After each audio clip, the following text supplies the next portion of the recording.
Mi nombre es Maximiliano y durante los últimos 4 años he trabajado como vigilante nocturno en la Torre Empresarial Santander, un edificio corporativo de 12 pisos ubicado en el corazón del centro histórico de Bogotá.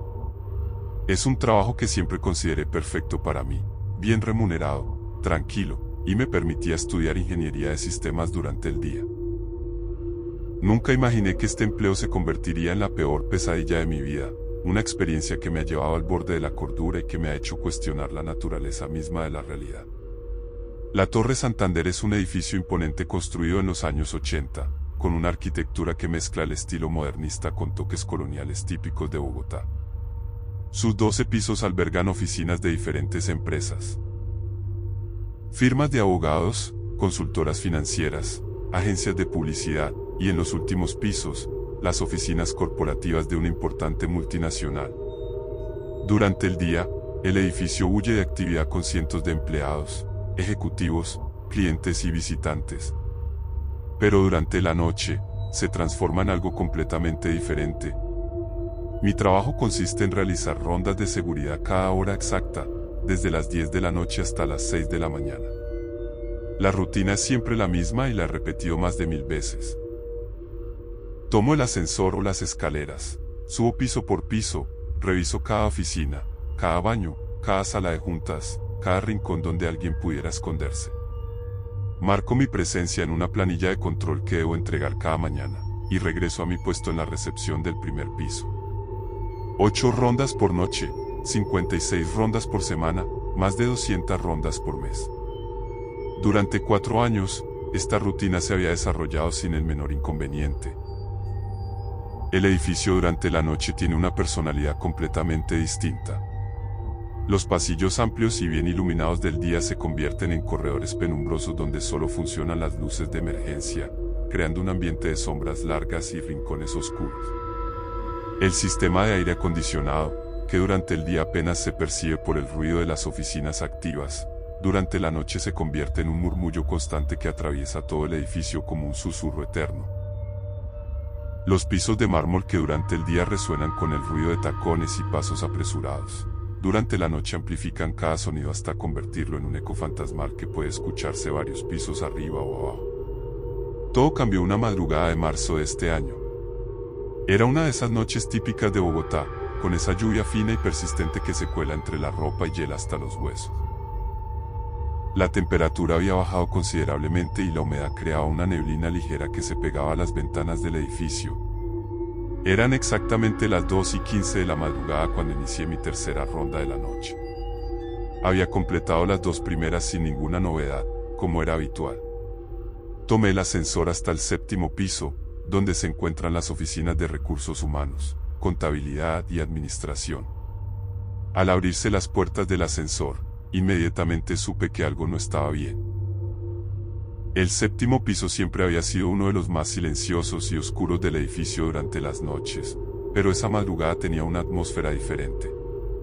El aire parecía más denso, más pesado, como si fuera más difícil respirar.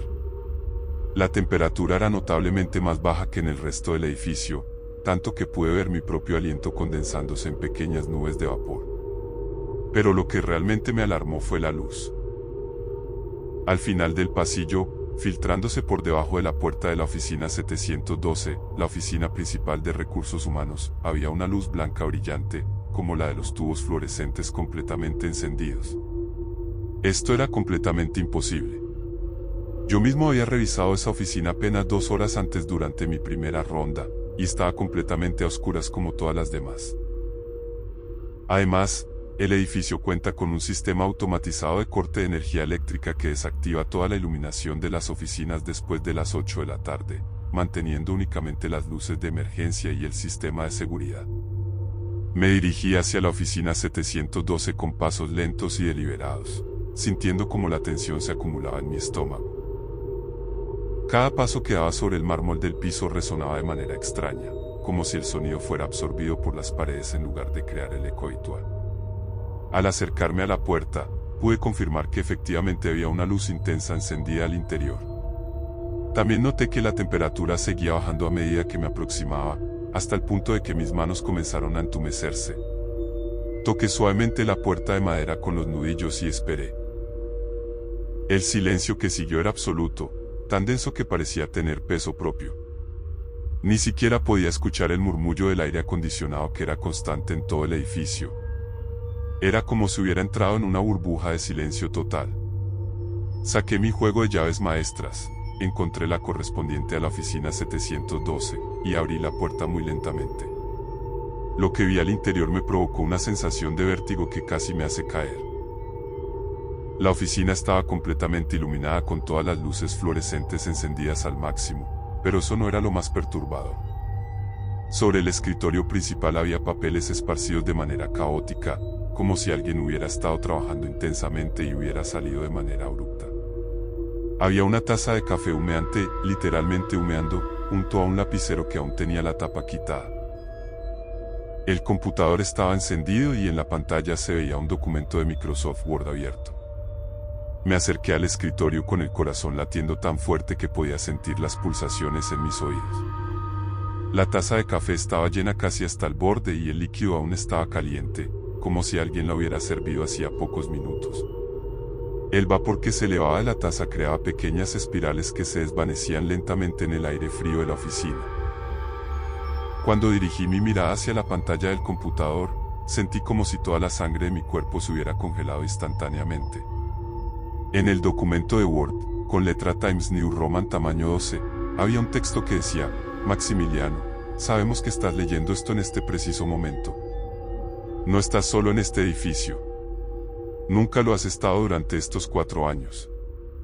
Esta noche comenzarás a ver la verdad que hemos estado ocultándote.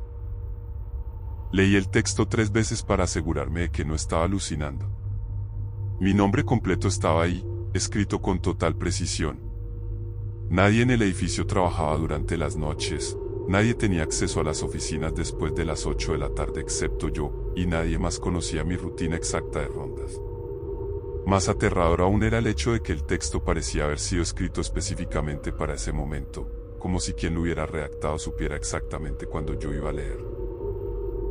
Apagué inmediatamente el computador sin guardar el documento, apagué todas las luces de la oficina, cerré la puerta con llave y bajé corriendo hacia la recepción por las escaleras de emergencia. Mis piernas temblaban tanto que casi me tropiezo varias veces durante el descenso. Una vez en la recepción, llamé inmediatamente a mi supervisor, Carlos Mendoza, un hombre de unos 50 años que llevaba más de 15 años trabajando en seguridad para diferentes edificios corporativos. Carlos me escuchó con paciencia mientras le relataba lo ocurrido, pero pude percibir cierto escepticismo en su voz. Me pidió que revisara las grabaciones de las cámaras de seguridad antes de hacer cualquier reporte oficial a la administración del edificio. El sistema de seguridad cuenta con cámaras en todos los pasillos principales, en los ascensores y en las entradas de cada piso. Accedí al sistema de videovigilancia desde la computadora de la recepción y busqué las grabaciones correspondientes al 7º piso durante la última hora. Lo que vi me dejó completamente desconcertado y aterrorizado. Las cámaras no mostraban absolutamente nada fuera de lo normal. En las grabaciones se veía el pasillo del 7º piso completamente a oscuras, sin ninguna luz proveniente de la oficina 712. Más perturbador aún, las cámaras no me mostraban a mí entrando a la oficina, cuando yo acababa de estar ahí hacía menos de 10 minutos. Revisé múltiples veces las grabaciones, adelanté y retrocedí las imágenes, verifiqué la hora y la fecha. Todo parecía normal en las grabaciones, como si nada hubiera pasado. Era como si los últimos 15 minutos de mi vida hubieran sido completamente borrados de la realidad registrada por las cámaras. No había evidencia visual de mi presencia en el 7º piso, no había evidencia de las luces encendidas, no había evidencia de nada. Durante las siguientes 2 semanas intenté convencerme de que había sufrido algún tipo de episodio psicológico, quizás causado por el estrés acumulado de 4 años de trabajo nocturno, o tal vez por la falta de sueño adecuado. Traté de mantener mi rutina normal, completando mis rondas con la misma precisión de siempre, pero cada vez que pasaba frente a la oficina 712, sentía una presión en el pecho y una sensación de estar siendo observado. Entonces comenzaron las llamadas telefónicas. Cada noche, sin excepción, exactamente a las 3:33 de la madrugada, sonaba el teléfono de la recepción. El timbre resonaba de manera estridente en el silencio nocturno del edificio, creando un eco que parecía multiplicarse por todos los pasillos. Cuando contestaba, al otro lado de la línea escuchaba una respiración lenta, profunda y deliberada. No era una respiración agitada o nerviosa, sino tranquila y constante, como la de alguien que estuviera durmiendo profundamente. Esta respiración continuaba durante exactamente 1 minuto, cronometré varias veces, y luego se escuchaba el sonido de la línea cortándose. Revisé meticulosamente los registros de llamadas entrantes del edificio cada mañana siguiente. Según los registros del sistema telefónico, no había ninguna llamada entrante registrada a las 3:33 de la madrugada. Era técnicamente imposible que el teléfono estuviera sonando sin que hubiera una llamada entrante, pero el teléfono definitivamente sonaba, yo definitivamente contestaba, y definitivamente escuchaba esa respiración inquietante. La tercera semana después del incidente de la oficina 712, las cosas escalaron a un nivel completamente nuevo de terror psicológico. Durante mis rondas nocturnas comencé a escuchar pasos. Al principio pensé que podrían ser mis propios pasos creando algún tipo de eco extraño en la estructura del edificio, pero pronto me di cuenta de que los pasos venían claramente del piso inmediatamente superior al que yo me encontraba. Cuando yo estaba haciendo mi ronda en el tercer piso, escuchaba pasos caminando lentamente por el cuarto piso, exactamente arriba de mi cabeza. Cuando subí al cuarto piso para investigar, los pasos se trasladaban al quinto piso. Cuando llegaba al quinto piso, los pasos habían migrado al sexto piso. Era como si alguien estuviera siguiendo mi rutina de rondas, manteniéndose siempre exactamente un piso por encima de mí. Los pasos tenían un ritmo muy específico y reconocible. Eran pasos lentos y deliberados, como los de alguien que camina sin prisa, explorando meticulosamente cada rincón. Podía distinguir claramente el sonido de zapatos de cuero sobre el mármol del piso, y ocasionalmente escuchaba el crujido de una puerta abriéndose o cerrándose suavemente. Una noche decidí romper completamente mi rutina habitual para tratar de atrapar a quien fuera que estuviera jugando conmigo. En lugar de subir piso por piso como siempre, tomé el ascensor directamente al 10º piso, saltándome completamente los pisos intermedios. Mi plan era sorprender a quien estuviera ahí arriba. Cuando las puertas del ascensor se abrieron en el 10º piso, inmediatamente escuché pasos alejándose rápidamente por el pasillo hacia las escaleras de emergencia. No eran pasos de alguien tratando de esconderse silenciosamente, sino pasos apresurados de alguien que claramente había sido sorprendido y estaba huyendo. Corrí en dirección a las escaleras con mi linterna de alta potencia encendida, iluminando todo el pasillo frente a mí. Cuando llegué a la puerta de las escaleras de emergencia, la encontré cerrada, pero pude escuchar claramente el eco de pasos bajando rápidamente por la escalera metálica. El sonido era inconfundible, pisadas sobre metal, con el ritmo acelerado de alguien bajando escalones de 2 en 2. Abrí la puerta y comencé a bajar lo más rápido que pude, tratando de alcanzar a quien fuera que estuviera ahí. Lo que siguió fue una de las experiencias más aterradoras de mi vida. Era como estar persiguiendo a una sombra. Sin importar qué tan rápido bajara por las escaleras, los pasos que yo perseguía siempre se mantenían exactamente un piso por debajo del mío. Si yo bajaba corriendo, los pasos también se aceleraban. Si yo me detenía para escuchar mejor, los pasos también se detenían. Si yo bajaba lentamente, los pasos también reducían su velocidad. Esta persecución continuó durante los 12 pisos completos del edificio. Bajé desde el 10º piso hasta el sótano, siempre escuchando esos pasos manteniéndose un piso por debajo de mí, siempre fuera de mi alcance. Cuando finalmente llegué al sótano, completamente agotado y con el corazón latiendo violentamente, los pasos habían desaparecido completamente. El sótano estaba en silencio absoluto, sin ninguna evidencia de que alguien hubiera estado ahí. La cuarta semana después del incidente inicial, comencé a encontrar evidencia física irrefutable de que alguien más estaba presente en el edificio durante mis turnos nocturnos. Esta evidencia era imposible de racionalizar o de atribuir a mi imaginación, porque consistía en objetos físicos y cambios tangibles en el ambiente. La primera evidencia la encontré en la oficina 503, una oficina de contabilidad que siempre permanecía inmaculadamente ordenada. Durante mi ronda de las 1 de la madrugada, la oficina estaba completamente normal. Pero durante mi ronda de las 2 de la madrugada, encontré una taza de café aún humeante sobre uno de los escritorios. El café estaba recién hecho, aún caliente al tacto, con vapor elevándose desde la superficie del líquido. Junto a la taza había una cucharilla de metal que aún estaba tibia, como si alguien lo hubiera usado para revolver azúcar hacía pocos minutos. En la oficina 609, encontré una silla giratoria que había sido movida de su posición habitual.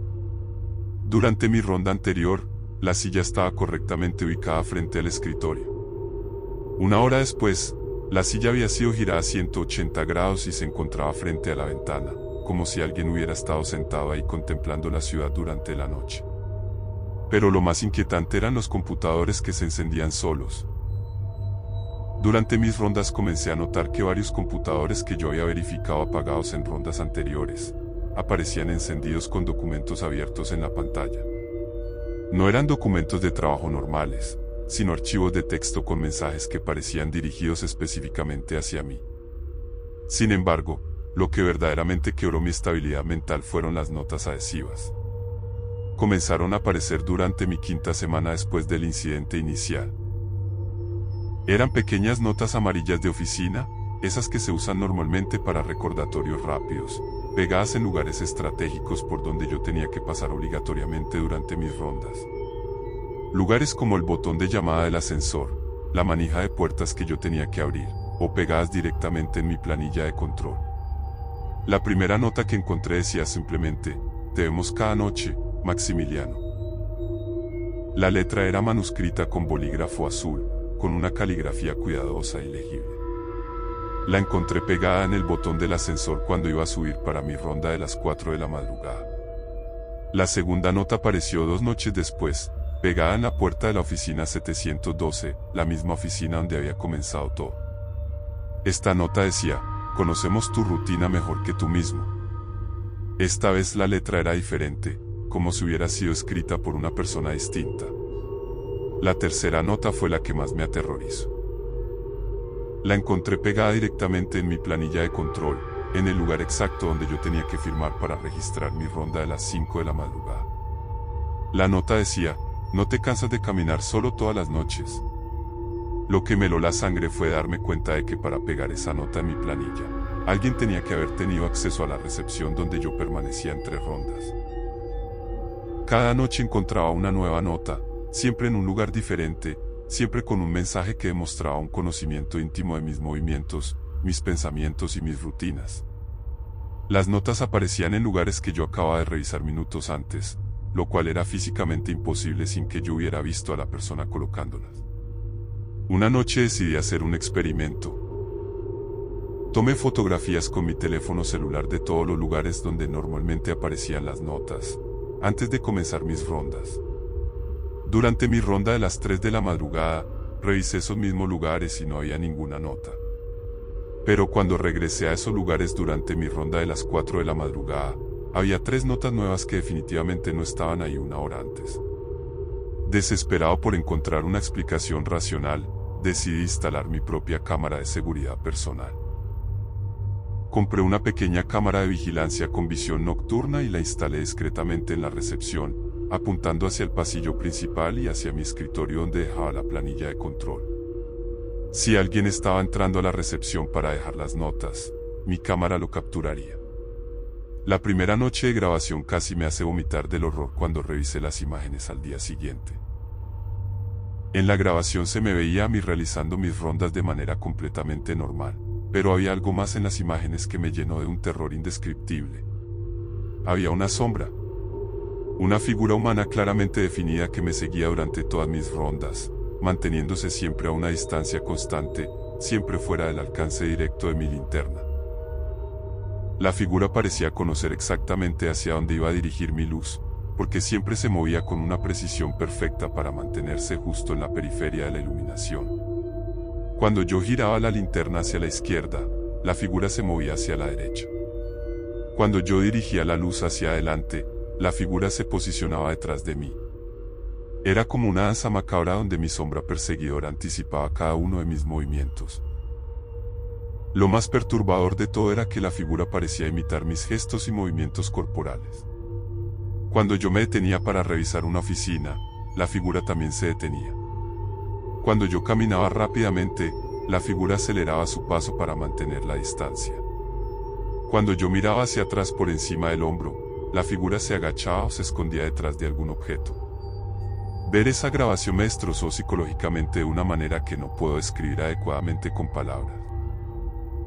Significaba que durante todas estas semanas, alguien o algo me había estado siguiendo cada noche, manteniéndose a pocos metros de distancia, sin que yo hubiera tenido la menor conciencia de su presencia. Era como descubrir que había estado viviendo en una realidad completamente falsa. La última noche que trabajé en la Torre Santander fue hace exactamente una semana, y lo que experimenté esa noche me convenció definitivamente de que tenía que renunciar a mi trabajo, sin importar las consecuencias económicas. Había decidido que esa sería mi última noche, pero quería completar mi mes de trabajo para recibir mi pago completo. Durante toda la noche había estado más nervioso que nunca, revisando constantemente por encima del hombro, dirigiendo mi linterna hacia las sombras, esperando ver a mi perseguidor nocturno. Durante la ronda de las 4 de la madrugada, cuando llegué al 9º piso por el ascensor, algo completamente inesperado sucedió. Al abrirse las puertas del ascensor, todas las luces fluorescentes del pasillo se encendieron simultáneamente con un ruido seco y estridente. El pasillo, que normalmente permanecía en penumbra, quedó iluminado con una luz blanca e intensa que me hizo entrecerrar los ojos. Al final del pasillo, claramente visible bajo la luz fluorescente, había una persona parada completamente inmóvil frente a la ventana panorámica que da hacia la avenida principal de la ciudad. Era un hombre de mediana edad, aparentemente de unos 50 años, vestido con un traje oscuro perfectamente planchado. Tenía el cabello peinado hacia atrás con gomina, y permanecía parado con las manos cruzadas detrás de la espalda, mirando hacia la calle a través del vidrio. No se movía absolutamente nada, ni siquiera parecía estar respirando. Era como una estatua humana colocada al final del pasillo. Me acerqué muy lentamente, con cada paso sintiendo como mi corazón se aceleraba hasta el punto de que podía escuchar las pulsaciones resonando en mis oídos. Mis piernas temblaban tanto que tenía que hacer un esfuerzo consciente para mantener el equilibrio. El aire del pasillo se había vuelto extremadamente frío, tanto que podía ver mi respiración condensándose en pequeñas nubes de vapor. Cuando estuve a aproximadamente 3 metros de distancia de la figura, sin que yo hubiera hecho ningún ruido o pronunciado ninguna palabra, el hombre habló con una voz extrañamente familiar: Maximiliano, llevamos 4 años esperando a que finalmente pudieras vernos. Su voz tenía un timbre que me resultaba conocido, como si la hubiera escuchado muchas veces antes, pero no podía ubicar dónde o cuándo. Era una voz profunda y calmada, sin ninguna emoción aparente, como la voz de alguien que está relatando hechos simples y objetivos. Le pregunté quién era y qué quería de mí, pero él continuó hablando como si no hubiera escuchado mi pregunta. Cada noche durante estos 4 años has caminado por nuestro mundo sin darte cuenta de que estás invadiendo nuestro espacio vital. Este edificio no está vacío durante las horas nocturnas, Maximiliano. Nunca lo ha estado. Nosotros estamos aquí, trabajando, viviendo, existiendo en las mismas oficinas que tú revisas cada noche. Finalmente, el hombre se dio vuelta lentamente para mirarme de frente, y lo que vi grabó una imagen en mi memoria que me atormentará por el resto de mi vida. Era mi propia cara, pero envejecía aproximadamente 20 años. Los mismos ojos marrones, la misma nariz ligeramente torcida que me había roto jugando fútbol en la universidad, la misma cicatriz pequeña en la barbilla que me había hecho al caerme de una bicicleta cuando tenía 8 años. Pero esta versión de mi cara tenía arrugas profundas alrededor de los ojos, líneas de expresión marcadas en la frente, y una expresión de cansancio infinito y resignación que me resultaba completamente ajena. «Soy tú, Maximiliano», me dijo mi doble envejecido con esa voz que ahora reconocía como mi propia voz, pero más ronca y desgastada. «Soy lo que te convertirás si continúas trabajando en este lugar. Somos todos los vigilantes nocturnos que han trabajado en este edificio durante las últimas décadas. Llevamos años tratando de advertirte, de comunicarnos contigo, pero solo ahora, cuando ya casi es demasiado tarde, puedes finalmente vernos y escucharnos». Me explicó que el edificio funcionaba como una especie de trampa temporal y psicológica. Los vigilantes nocturnos que habían trabajado ahí durante periodos prolongados gradualmente comenzaban a formar parte de una realidad paralela que se superpone con la realidad normal durante las horas de la madrugada. Era como si el edificio absorbiera lentamente la esencia vital de quienes pasaban demasiado tiempo solos en sus pasillos durante las noches. Si no renuncias inmediatamente y no sales de este edificio antes del amanecer de hoy, me dijo con una urgencia que contrastaba con su tono anterior, en exactamente 7 días te convertirás permanentemente en uno de nosotros.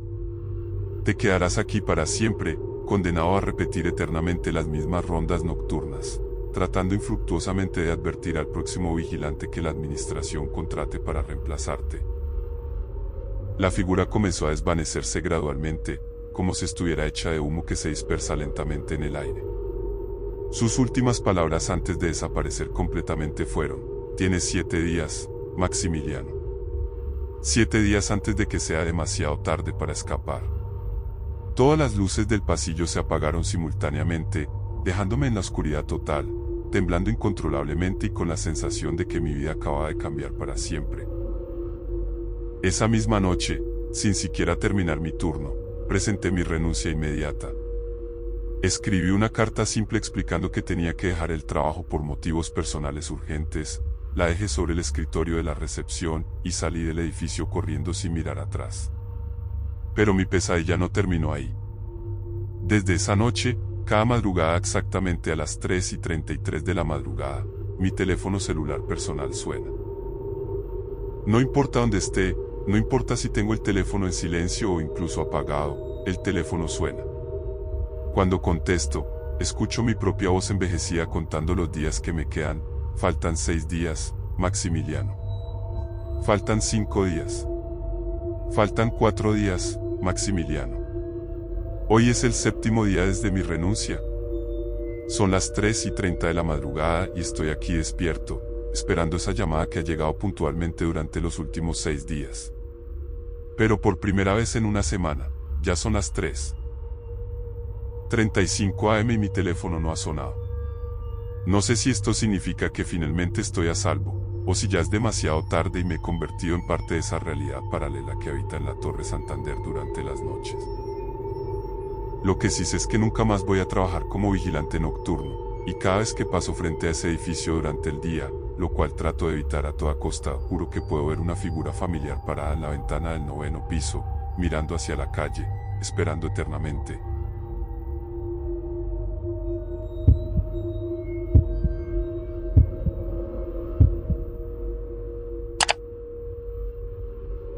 Mi nombre es Esperanza y trabajo como enfermera del turno nocturno en el Hospital Regional San José de Santiago desde hace 2 años.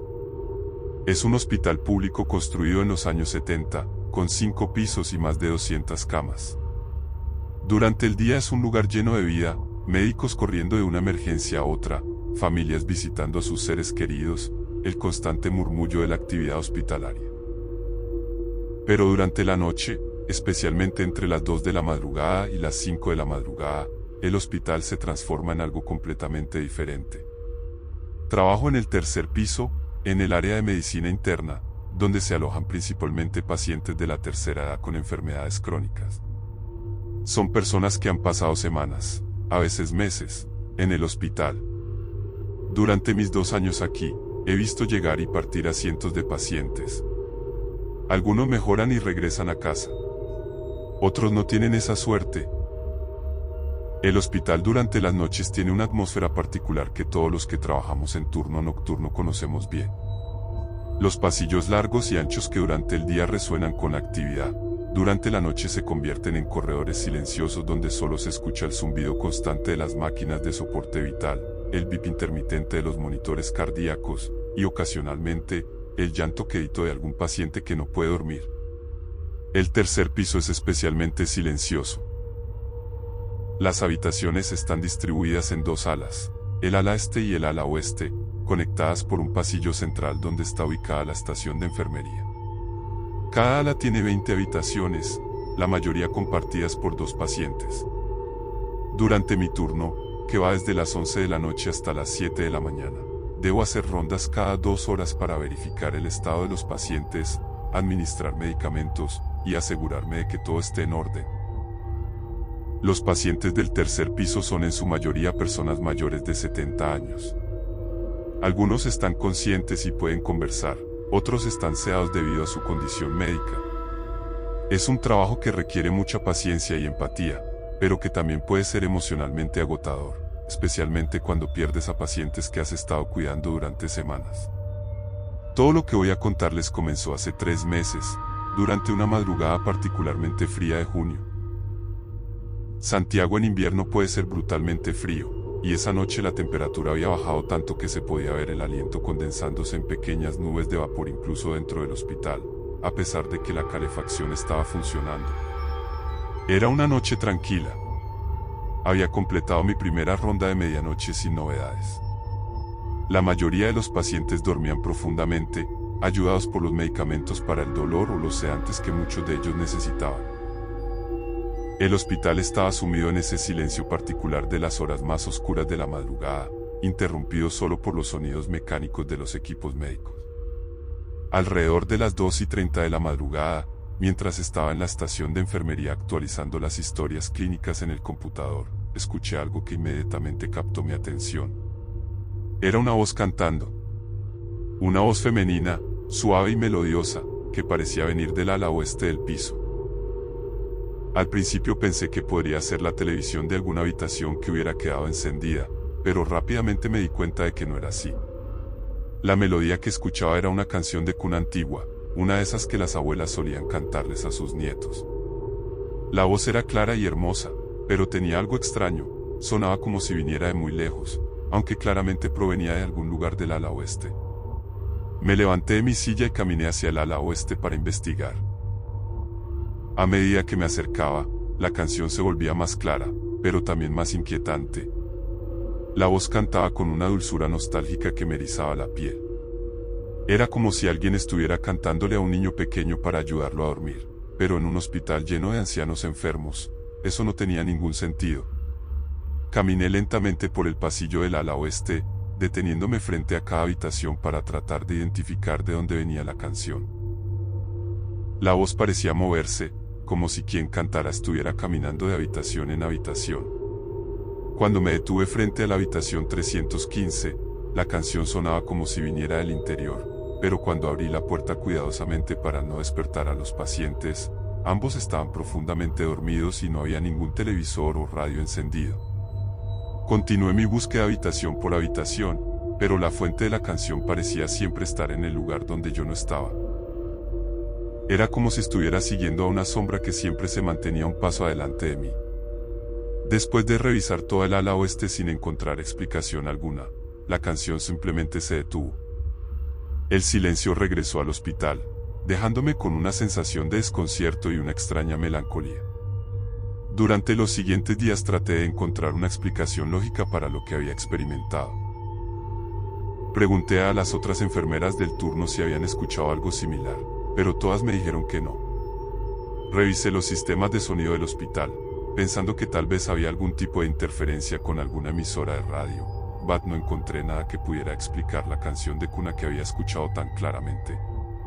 Una semana después, durante mi ronda de las 3 de la madrugada, volvió a suceder. Esta vez la canción venía del ala este. La misma voz femenina, la misma melodía dulce y nostálgica, pero ahora parecía más cercana, más íntima. Era como si quien cantara estuviera directamente al lado mío, susurrando la canción al oído. Esa noche decidí ser más sistemática en mi búsqueda. En lugar de ir de habitación en habitación, me quedé inmóvil en el centro del pasillo del ala este y simplemente escuché. La canción continuó durante aproximadamente 5 minutos, y durante ese tiempo pude determinar que definitivamente venía de la habitación 323. La habitación 323 alojaba a 2 pacientes, don Esteban Mendoza, un hombre de 78 años que estaba recuperándose de una cirugía de bypass, y doña Remedios, una mujer de 82 años que sufría de demencia avanzada y diabetes. Ambos habían estado en el hospital durante más de un mes. Me acerqué cautelosamente a la habitación 323 y abrí la puerta muy lentamente. Lo que vi me desconcertó profundamente. Doña Remedios, que normalmente permanecía inmóvil en su cama debido a su condición, estaba sentada en el borde de su cama, de espaldas a la puerta, mirando hacia la ventana. Sus cabellos grises, que siempre estaban despeinados, estaban perfectamente peinados y recogidos en un moño elegante. Estaba cantando la canción de cuna con una voz clara y hermosa que no tenía nada que ver con su voz habitual, que era ronca y quebrada. Lo más extraño era que doña Remedios había perdido la capacidad de hablar coherentemente debido a su demencia hace más de 6 meses. Los médicos habían documentado que su deterioro cognitivo era severo y que rara vez reconocía a las personas o respondía a estímulos externos. Sin embargo, ahí estaba, cantando con una lucidez y una belleza vocal que parecían impasibles dada su condición médica. Me quedé parada en la puerta, sin saber si entrar o no. La canción era hipnótica, y por un momento me sentí como si fuera una niña pequeña escuchando a su abuela cantarle antes de dormir. Había algo profundamente consolador en esa voz, algo que me llenaba de una paz extraña y nostálgica. Después de unos minutos, doña Remedios dejó de cantar lentamente, como si la melodía se fuera desvaneciendo gradualmente. Se recostó de nuevo en su cama, sus cabellos volvieron a estar despeinados como siempre, y regresó a su estado habitual de inconsciencia. Era como si nada hubiera pasado. Al día siguiente, durante mi turno diurno antes de irme a casa, pregunté a las enfermeras del turno de día sobre el estado de doña Remedios. Me confirmaron que su condición no había cambiado, que seguía sin hablar y que rara vez mostraba signos de conciencia. Cuando les pregunté sobre su capacidad vocal, me dijeron que hacía meses que no la habían escuchado emitir ningún sonido más allá de gemidos ocasionales. Durante las siguientes 3 semanas, la canción de doña Remedios se convirtió en una parte regular de mis noches en el hospital. Siempre sucedía entre las 2:30 y las 3:30 am, siempre era la misma canción de cuna, y siempre terminaba de la misma manera misteriosa. Comencé a anticipar esos momentos, y debo admitir que empecé a esperarlos con cierta ansiedad positiva. Había algo reconfortante en esa voz, algo que hacía que las largas horas nocturnas del hospital fueran más llevaderas. Pero entonces comenzaron a suceder otras cosas. Los otros pacientes del tercer piso empezaron a reportar sueños extraños. Durante mis rondas matutinas, varios de ellos me contaban que habían soñado con una mujer joven y hermosa que venía a visitarlos durante la noche, una mujer que cantaba canciones de cuna y les hablaba sobre sus familias, sobre recuerdos de su infancia, sobre momentos felices de su pasado que ellos habían olvidado hacía años. Don Esteban, el compañero de habitación de doña Remedios, fue el primero en contarme sobre estos sueños. Me dijo que durante la noche había soñado con su hermana menor, que había muerto cuando él tenía 15 años. En el sueño, su hermana le cantaba la misma canción de cuna que solía cantarle cuando eran niños, y le contaba historias sobre su infancia en el campo que él no recordaba haber compartido con nadie. Lo que me perturbó de la historia de don Esteban fue que escribió la canción exactamente como yo la había escuchado. La misma melodía, el mismo tono, incluso las mismas palabras. Era imposible que él hubiera inventado esos detalles, especialmente considerando que él estaba profundamente dormido durante los episodios de canto de doña Remedios. Otros pacientes empezaron a reportar experiencias similares. Doña Rosa, de la habitación 318, me contó que había soñado con su madre, quien había muerto 30 años antes. En el sueño, su madre le cantaba para consolarla y le hablaba sobre el día en que nació su primer hijo. Don Alberto, de la habitación 325, soñó con su esposa fallecida, quien le cantaba la canción que solían escuchar juntos en la radio durante los primeros años de su matrimonio. Todos estos sueños tenían elementos en común, siempre incluían familiares fallecidos, siempre involucraban canciones o música, y siempre dejaban a los pacientes con una sensación de paz y consolación que duraba varios días. Los pacientes que habían tenido estos sueños parecían más tranquilos, menos ansiosos, y algunos incluso mostraban mejorías en su estado de salud. Fue entonces cuando decidí investigar más profundamente la historia de doña Remedios. Accedí a su historia clínica completa y descubrí información que me dejó helada. Remedios había sido cantante profesional durante su juventud. Había formado parte de un coro de iglesia y había participado en varios espectáculos musicales locales durante los años 60 y 70. Su especialidad habían sido las canciones tradicionales chilenas y las canciones de cuna. Pero lo más impactante fue descubrir que Remedios había perdido a su única hija en un accidente automovilístico 30 años antes. Su hija, Isadora, tenía solo 8 años cuando murió. Según los registros médicos, Remedios nunca se recuperó emocionalmente de esa pérdida, y muchos creían que su deterioro mental actual estaba relacionado con el trauma de haber perdido a su hija. En el expediente médico también encontré una nota del psiquiatra que la había tratado años atrás. La nota mencionaba que Remedios tenía una obsesión con cantar canciones de cuna, especialmente durante episodios de estrés emocional. El psiquiatra había documentado que Remedios creía que su hija aún podía escucharla cantar, y que a menudo la encontraban cantando sola en su casa antes de ser hospitalizada.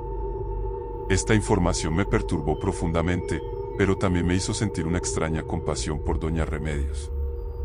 Comencé a verla de manera diferente durante mis rondas nocturnas. Ya no era solo una paciente con demencia. Era una madre que había perdido a su hija y que, de alguna manera, aún trataba de consolarla a través de sus canciones. Decidí hacer un experimento. Una noche, cuando escuché que Remedios comenzaba a cantar, entré silenciosamente a su habitación y me senté en la silla junto a su cama. No dije nada, no la interrumpí, simplemente me quedé ahí, escuchando. La canción esa noche fue diferente. Más larga, más elaborada, con variaciones en la melodía que no había escuchado antes. Remedios cantó durante casi 15 minutos, y durante todo ese tiempo mantuvo los ojos cerrados, como si estuviera profundamente concentrada en su actuación. Su voz era cristalina, profesional, llena de una emoción que trascendía su estado mental deteriorado. Cuando terminó de cantar, Remedios abrió los ojos lentamente y me miró directamente. Sus ojos, que normalmente estaban vacíos y perdidos, esa noche estaban llenos de conciencia y claridad. Me sonrió con una dulzura que me llegó al corazón y me dijo, con una voz perfectamente clara, le canto a mi Isadora. Ella viene a escucharme todas las noches. Tú también puedes verla. Me quedé sin palabras. Miré alrededor de la habitación, pero no vi a nadie más que a nosotras dos y a don Esteban, que dormía profundamente en la cama de al lado. Le pregunté a Remedios dónde estaba Isadora, y ella señaló hacia la esquina de la habitación, cerca de la ventana. Ahí está, sentada en su silla favorita, la azul que tenía en su cuarto cuando era pequeña. Te está saludando. Seguí la dirección de su mirada, pero no vi nada más que sombras y el reflejo de las luces del pasillo en la ventana. Sin embargo, Carmen continuó hablando como si realmente estuviera viendo e interactuando con alguien. Isadora dice que le gustan las nuevas enfermeras, que son muy amables con los abuelos del hospital. Dice que tú tienes una energía muy bonita, muy cálida. Esa conversación me marcó profundamente. Remedios habló conmigo durante casi una hora, alternando entre dirigirse a mí y dirigirse a su hija invisible. Todo lo que me contó sobre Isadora era consistente, sus gustos, su personalidad, sus juguetes favoritos. Era evidente que Remedios tenía recuerdos muy vívidos y detallados de su hija, recuerdos que su demencia no había logrado borrar completamente. Cuando Remedios finalmente se quedó dormida, salí de la habitación con una mezcla de tristeza y asombro. No sabía qué pensar sobre lo que había experimentado. ¿Era simplemente el resultado de la demencia de Remedios, o había algo más profundo sucediendo en esa habitación? Durante las siguientes noches, comencé a prestar más atención a los detalles específicos de los episodios de canto de Remedios. Noté que siempre cantaba a las mismas horas, siempre en la misma posición junto a la ventana, y siempre parecía estar interactuando con alguien que yo no podía ver. Pero lo más extraño comenzó a suceder la semana siguiente. Los sueños de los otros pacientes se volvieron más frecuentes y más detallados.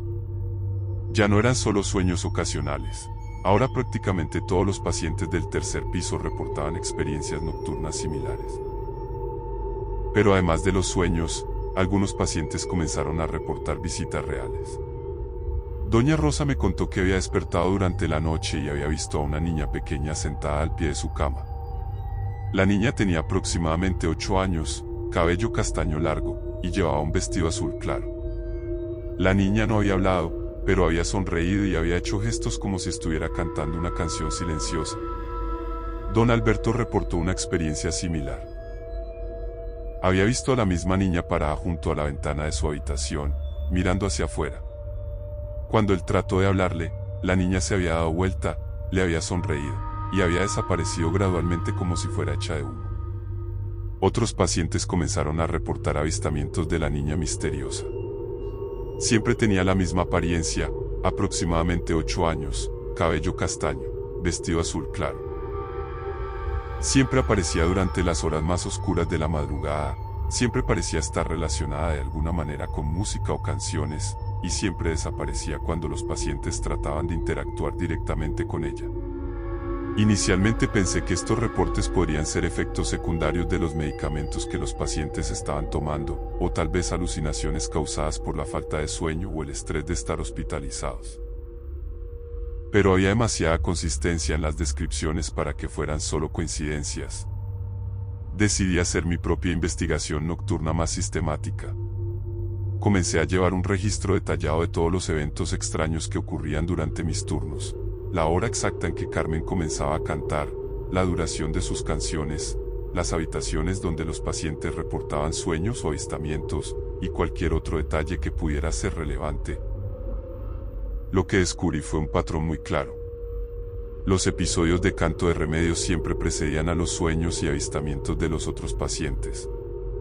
Era como si su música fuera una especie de señal o invitación que desencadenaba las otras experiencias paranormales del piso.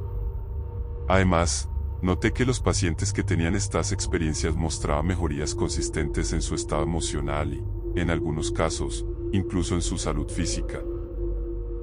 Don Esteban, que había estado deprimido y reacio a participar en su terapia de rehabilitación, comenzó a mostrar más energía y optimismo. Doña Rosa, que había estado sufriendo de insomnio severo, comenzó a dormir mejor y a requerir menos medicamentos para el dolor. Era como si la presencia misteriosa, ya fuera real o imaginaria, estuviera proporcionando algún tipo de consuelo terapéutico a los pacientes. Pero entonces, hace 2 semanas, sucedió algo que cambió completamente mi perspectiva sobre toda esta situación. Era una noche particularmente fría de agosto. Remedios había cantado como de costumbre alrededor de las 3 de la madrugada, y yo había permanecido en su habitación escuchando, como había comenzado a hacer regularmente. Después de que ella terminó de cantar y se quedó dormida, salí de la habitación para continuar con mis rondas. Mientras caminaba por el pasillo central hacia el ala este, escuché pasos pequeños detrás de mí. Pasos ligeros, como los de un niño corriendo descalzo por el piso de linóleo del hospital. Me detuve y me di la vuelta, esperando ver a algún familiar de paciente que tal vez se había perdido o algún niño que hubiera venido a visitar a un abuelo hospitalizado. Lo que vi me quitó el aliento. Al final del pasillo, claramente visible bajo las luces fluorescentes del hospital, había una niña pequeña. Tenía aproximadamente 8 años, cabello castaño largo que le llegaba hasta los hombros, y llevaba un vestido azul claro que parecía ser de una época anterior, tal vez de los años 70. La niña me estaba mirando directamente, y cuando nuestros ojos se encontraron, me sonrió con una dulzura que me recordó inmediatamente a la sonrisa de Carmen. La niña levantó una mano pequeña y me saludó, como lo haría cualquier niño normal.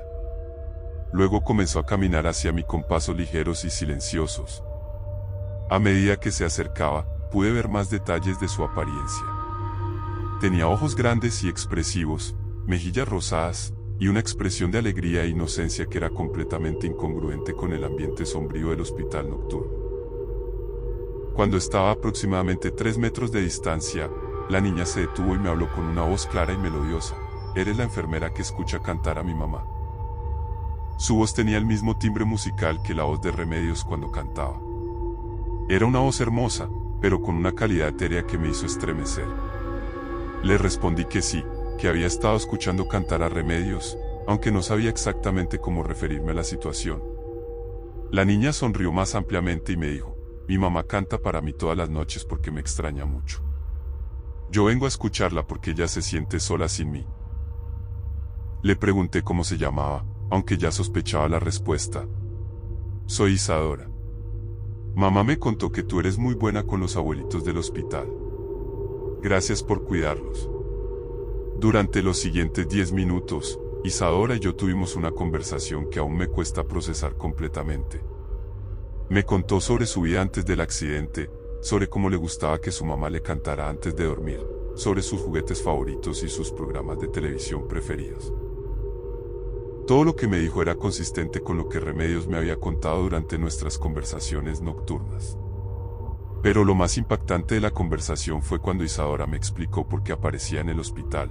Los abuelitos del hospital están muy tristes porque extrañan a sus familias. Cuando mamá canta, yo puedo venir a visitarlos en sus sueños y contarles sobre las personas que extrañan. Les digo que sus familiares los siguen queriendo mucho, aunque ya no estén aquí.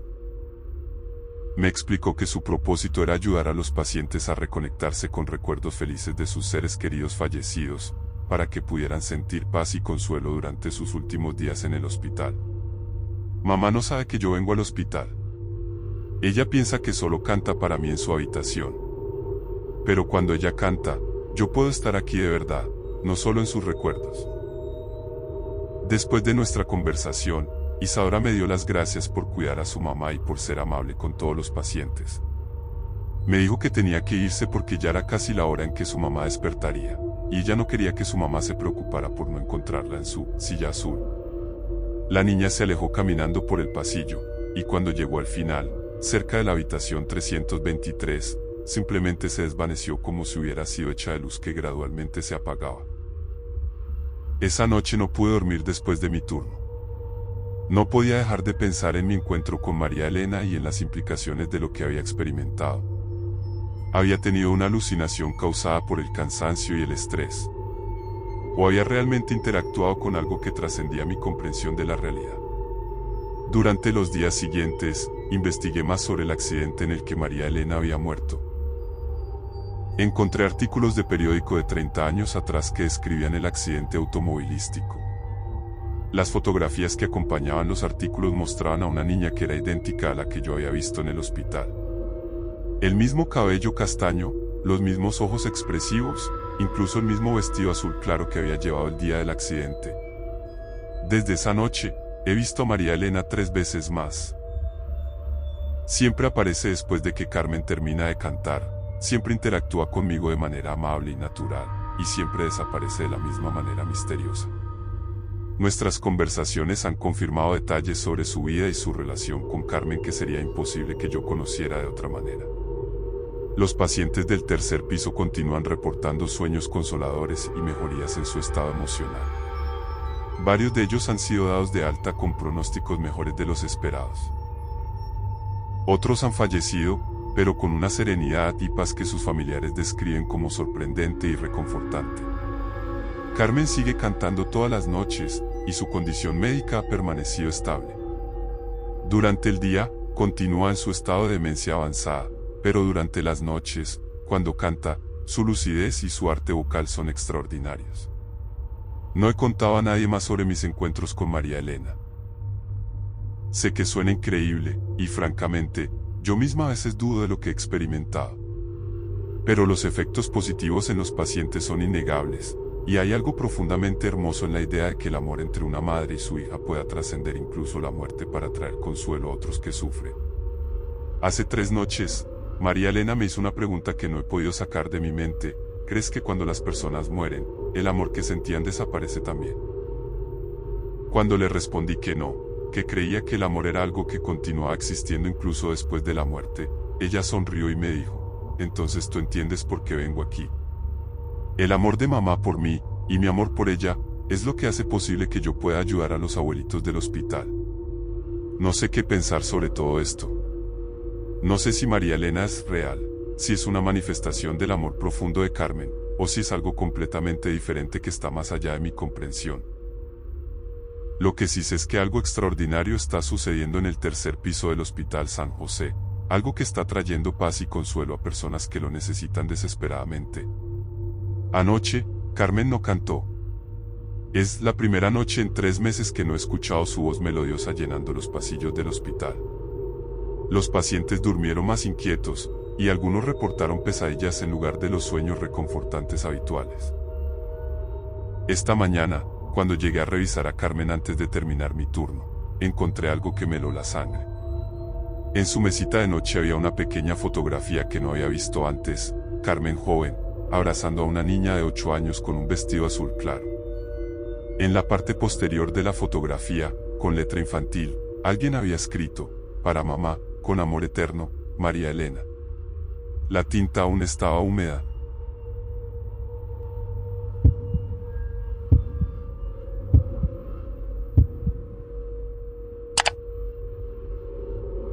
Mi nombre es Aurelio y durante los últimos 3 años he trabajado como operador de radio en una estación de emergencias ubicada en las afueras de Mendoza. Es un trabajo solitario que requiere estar despierto durante toda la noche, monitoreando las frecuencias de emergencia, coordinando rescates en la montaña y manteniendo comunicación con los puestos de control fronterizos. La estación está situada en una torre de comunicaciones a 40 kilómetros del centro de la ciudad, rodeada por kilómetros de desierto y colinas áridas.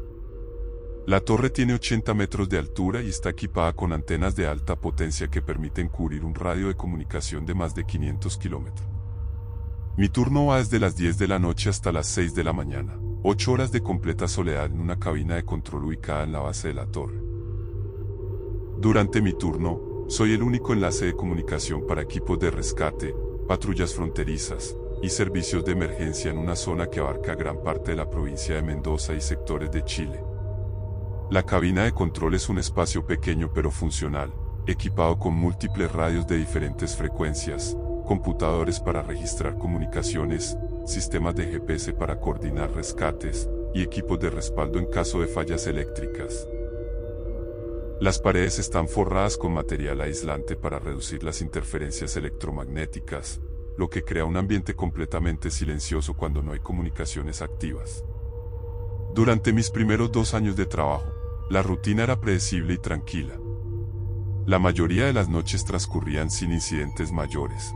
Algunos montañistas extraviados que necesitaban orientación, ocasionales emergencias médicas en zonas rurales, y el tráfico rutinario de patrullas fronterizas. Las emergencias más serias generalmente ocurrían durante el día, cuando había más actividad humana en la región. La zona donde está ubicada la torre de comunicaciones es particularmente desolada. Durante el día se pueden ver las montañas de la cordillera al oeste, y hacia el este se extiende una planicie árida con vegetación dispersa típica del desierto mendocino. Durante la noche, la oscuridad es total. No hay contaminación lumínica de ningún tipo, y en noches despejadas, la visibilidad de las estrellas es extraordinaria. Lo que voy a relatar comenzó hace aproximadamente 6 meses, durante una noche particularmente fría de abril. Mendoza en otoño puede tener variaciones extremas de temperatura, y esa noche la temperatura había bajado a cerca de 5 grados bajo cero. El viento soplaba con intensidad, creando un silbido constante alrededor de la torre de comunicaciones que se mezclaba con el murmullo de los equipos electrónicos. Era una noche tranquila en términos de comunicaciones.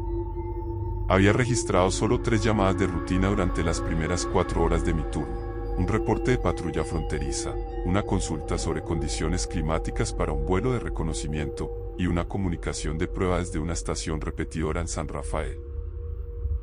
Alrededor de las 2:30 de la madrugada, mientras revisaba los registros de comunicación en el computador, escuché algo en una de las frecuencias de emergencia que inmediatamente captó mi atención. Era una voz masculina, clara pero distorsionada por interferencias, que repetía las mismas palabras una y otra vez. Base Mendoza, aquí unidad perdida. Necesitamos asistencia inmediata. Coordenadas aproximadas, no podemos determinar posición exacta. Base Mendoza, aquí unidad perdida. El protocolo en estos casos es claro: responder inmediatamente, solicitar identificación de la unidad, y comenzar los procedimientos de localización y rescate. Tomé el micrófono y respondí: unidad perdida, aquí base Mendoza. Recibimos su llamada. Por favor identifíquense e indiquen naturaleza de la emergencia. La respuesta llegó después de varios segundos de silencio: base Mendoza, gracias por responder. Somos equipo de exploración geológica. Hemos perdido contacto con nuestro campamento base desde hace 6 horas. Nuestro vehículo está varado y tenemos una persona herida que necesita atención médica urgente. Inmediatamente activé los protocolos de emergencia. Registré la llamada, intenté obtener coordenadas más precisas usando sistemas de triangulación, y contacté a los equipos de rescate disponibles. Sin embargo, cuando traté de obtener más información específica sobre su ubicación, las respuestas se volvieron extrañamente evasivas. Unidad de exploración, necesitamos coordenadas más precisas para enviar asistencia. ¿Pueden ver algún punto de referencia geográfico? Montañas, ríos, estructuras artificiales.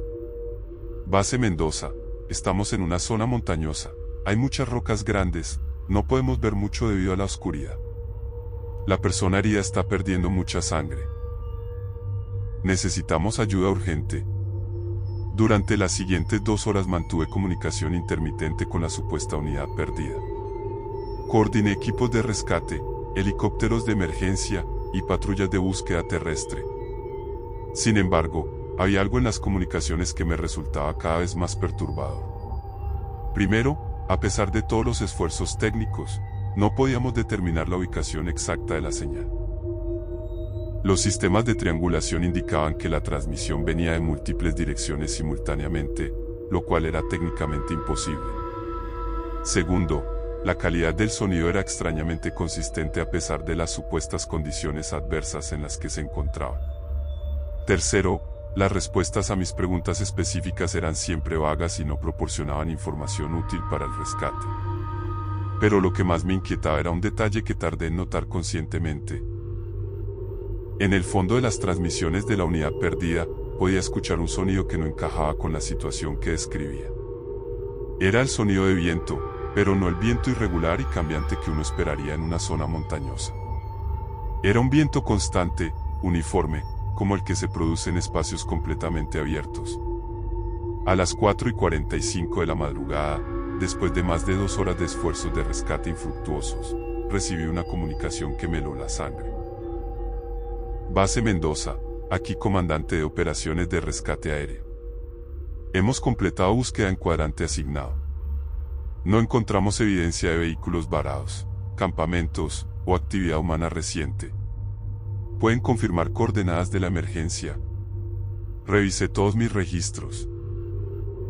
Las coordenadas que había estado proporcionando a los equipos de rescate eran precisas según la información que había recibido, pero ahora me daba cuenta de que esa información era contradictoria e imposible de verificar. Intenté contactar nuevamente a la unidad perdida, unidad de exploración, aquí Base Mendoza. Los equipos de rescate no han podido localizarlos. Necesitamos que proporcionen información más específica sobre su ubicación. La respuesta llegó después de un largo silencio, y la voz sonaba diferente. Más lejana, más distorsionada. Base Mendoza, la persona herida, ya no responde. Creo que es demasiado tarde. Estamos perdiendo potencia en nuestro equipo de radio. Esta puede ser nuestra última transmisión. Unidad de exploración, mantengan la calma. Los equipos de rescate siguen buscando. No corten la comunicación. Repito, no corten la comunicación. Hubo otro largo silencio, y luego escuché algo que me hizo cuestionar mi cordura. En lugar de la voz masculina que había estado escuchando durante toda la noche, ahora había una voz femenina, muy débil, casi susurrando. Base Mendoza, esto es extraño, no recuerdo cómo llegamos aquí. No recuerdo cuándo comenzó todo esto. ¿Cuánto tiempo hemos estado transmitiendo? Esa pregunta me desconcertó completamente. Consulté mis registros y respondí. Unidad de exploración, han estado transmitiendo durante aproximadamente 2 horas y 15 minutos. Primera comunicación registrada a las 2:32 de la madrugada. La respuesta de la voz femenina me provocó una sensación de vértigo. Base Mendoza, eso no puede ser correcto. Llevamos transmitiendo desde hace mucho más tiempo. Días, tal vez semanas. No estamos seguros. En ese momento, algo hizo clic en mi mente. Fui a los archivos de registros de comunicaciones de noches anteriores y comencé a buscar sistemáticamente. Lo que encontré me dejó sin palabras. En los registros de la noche anterior, había una anotación sobre una comunicación de emergencia muy similar, unidad de exploración perdida, persona herida, ubicación imprecisa, equipos de rescate desplegados sin éxito. La noche anterior a esa, otra anotación similar. Y la anterior. Y la anterior. Busquen los archivos digitales más antiguos. Durante las últimas 3 semanas, cada noche, exactamente a las 2:30 de la madrugada, había recibido la misma llamada de emergencia. La misma voz masculina, las mismas palabras, la misma situación. Y cada noche, después de 2 horas de comunicación infructuosa, la transmisión terminaba de la misma manera misteriosa. Pero aquí estaba la parte más perturbadora. Yo no recordaba haber registrado esas comunicaciones anteriores. No recordaba haber activado equipos de rescate en noches previas. No recordaba haber vivido esta situación antes, a pesar de que mis propios registros indicaban claramente que había sucedido repetidamente. Intenté contactar nuevamente a la unidad de exploración, aquí base Mendoza. Necesito que me confirmen, han estado transmitiendo esta misma emergencia durante varias noches. La voz femenina respondió, ahora con un tono de desesperación creciente, base Mendoza, no lo sabemos. Todo está confuso. A veces recordamos estar aquí durante horas, a veces parece que llevamos días. El tiempo no funciona de manera normal aquí. ¿Dónde es, aquí? ¿Pueden describir exactamente dónde se encuentran? Hubo un silencio prolongado, y luego la voz masculina original regresó, pero ahora sonaba distinta. Más urgente, más desesperada, base Mendoza, escuche cuidadosamente. Creo que algo está muy mal. No recuerdo cómo llegamos a este lugar. No recuerdo cuándo comenzó la emergencia. Cada vez que tratamos de pensar en el pasado, todo se vuelve confuso. Es como si estuviéramos atrapados en este momento. Esa declaración me provocó un escalofríos que me recorrió todo el cuerpo. Miré el reloj de la cabina de control, 4:55 de la madrugada, consulté mis registros. La primera comunicación había sido a las 2:32 de la madrugada. Habían pasado 2 horas y 23 minutos. Pero cuando miré mis registros más detalladamente, encontré algo imposible. Según el cronómetro del sistema de grabación, las comunicaciones habían durado 6 horas y 43 minutos. El tiempo registrado por el sistema no coincidía con el tiempo real transcurrido. Intenté usar diferentes relojes para verificar la hora. El reloj de la pared marcaba 4:55 de la madrugada. El reloj del computador marcaba 4:55 de la madrugada. Mi reloj personal marcaba 4:55 de la madrugada. Pero el cronómetro del sistema de comunicaciones indicaba que habían pasado más de 6 horas desde el inicio de la transmisión. Unidad de exploración, hay algo extraño sucediendo con nuestros sistemas de registro de tiempo. ¿Pueden confirmar qué hora marca sus equipos? La respuesta llegó después de varios minutos, base Mendoza, nuestros equipos muestran horas diferentes. El radio marca 11:47 de la noche. El GPS marca 3:22 de la madrugada. Mi reloj personal marca 7:15 de la mañana. Nada tiene sentido. En ese momento, comencé a experimentar una sensación de desorientación que nunca había sentido antes. Era como si mi percepción del tiempo estuviera distorsionándose. Miraba el reloj, veía una hora específica, pero cuando volví a mirarlo después de lo que parecían segundos, habían pasado minutos. O viceversa, miraba el reloj, realizaba varias tareas que debían tomar al menos 10 minutos, y cuando volví a mirar el reloj, solo había pasado 1 minuto. Decidí hacer un experimento. Tomé mi teléfono celular y comencé a grabar un video de la pantalla del radio mientras mantenía comunicación con la unidad perdida. Quería tener evidencia objetiva de lo que estaba sucediendo. Unidad de exploración, voy a hacerles algunas preguntas específicas para verificar información. Primera pregunta, ¿cuántos miembros hay en su equipo? Base Mendoza, somos 4. No, espera. Somos 3. En realidad, no estoy seguro. Es difícil recordar. Segunda pregunta. ¿Cuál es el propósito de su exploración geológica? Estamos buscando minerales. Creo. O tal vez agua subterránea. No, era algo diferente. No puedo recordar exactamente qué estábamos buscando. Tercera pregunta, ¿de qué ciudad partieron para su exploración? Hubo un silencio muy largo antes de la respuesta. Base Mendoza. Esa es una pregunta extraña.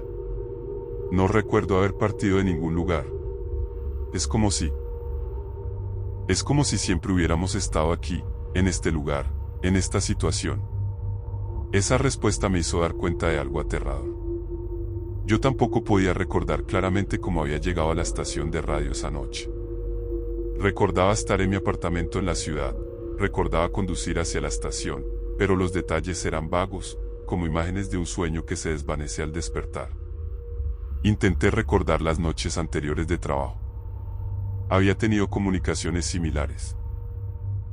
¿Por qué no las recordaba si mis propios registros indicaban que habían ocurrido? Era posible que hubiera estado experimentando episodios de pérdida de memoria sin darme cuenta. Miré la grabación de video en mi teléfono. Había grabado aproximadamente 10 minutos de comunicación, pero cuando reproduje el video, duraba solo 3 minutos. Y en esos 3 minutos, podía ver que los relojes en la pantalla del radio saltaban de manera errática, 4:55 de la madrugada, luego 4:47 de la madrugada, luego 5:03 de la madrugada, luego 4:52 de la madrugada. Unidad de exploración, tengo que preguntarles algo importante. ¿Es posible que ustedes no sean reales? ¿Es posible que sean algún tipo de interferencia electromagnética o falla en los equipos? La respuesta llegó inmediatamente, y el tono de la voz cambió completamente. Se volvió más claro, más directo. Base Mendoza, esa es exactamente la pregunta correcta. No estamos seguros de qué somos. No estamos seguros de si somos reales. Lo único que sabemos es que estamos atrapados en esta comunicación, en este momento, repitiéndolo una y otra vez. Repitiéndolo. ¿Quieren decir que esto ha sucedido antes? Base Mendoza, esto ha sucedido cientos de veces. Tal vez miles. Cada noche, a las 2:30 de la madrugada, comenzamos esta conversación. Cada noche, usted intenta ayudarnos. Cada noche, llegamos al mismo punto donde nos damos cuenta de que algo está terriblemente mal. Y luego todo se reinicia. Sentí como si el suelo se moviera bajo mis pies. Miré alrededor de la cabina de control, tratando de encontrar algo familiar, algo que me tranquilizara. Pero todo parecía ligeramente diferente de como lo recordaba. Los equipos estaban en las mismas posiciones, pero había detalles pequeños que no encajaban con mis recuerdos. Si esto se ha repetido tantas veces, ¿por qué no lo recuerdo? Base Mendoza, cada vez que llegamos a este punto, usted también se olvida. Es parte del ciclo. Al final de la comunicación, cuando el sol comienza a salir, todo se borra. Sus recuerdos, nuestros recuerdos, todo regresa al estado inicial. Miré el reloj. Eran las 5:47 de la madrugada. El amanecer estaría llegando pronto.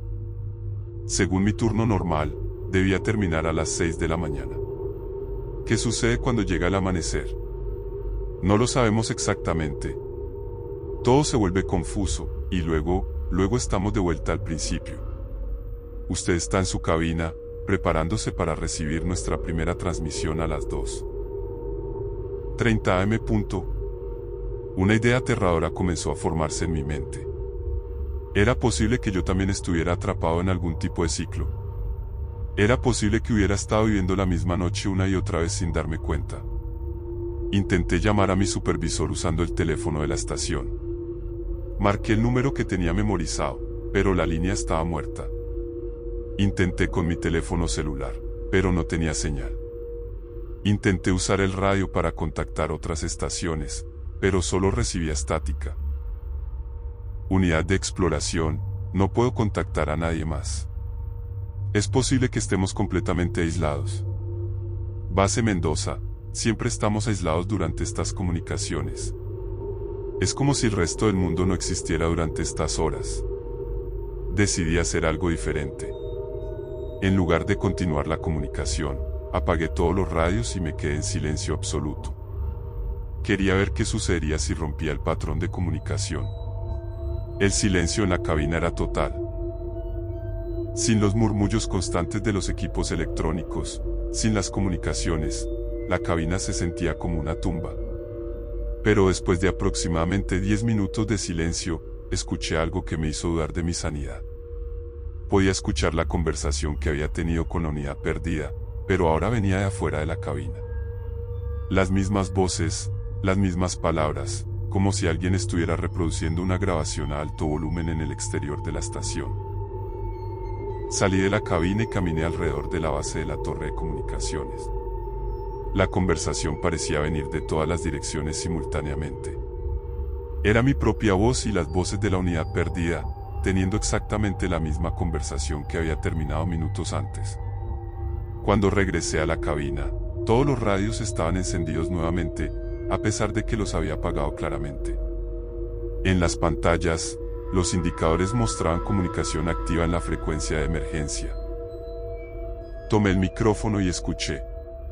Era la misma voz masculina de la unidad perdida, diciendo exactamente las mismas palabras con las que había comenzado toda la situación. Base Mendoza, aquí unidad perdida. Necesitamos asistencia inmediata.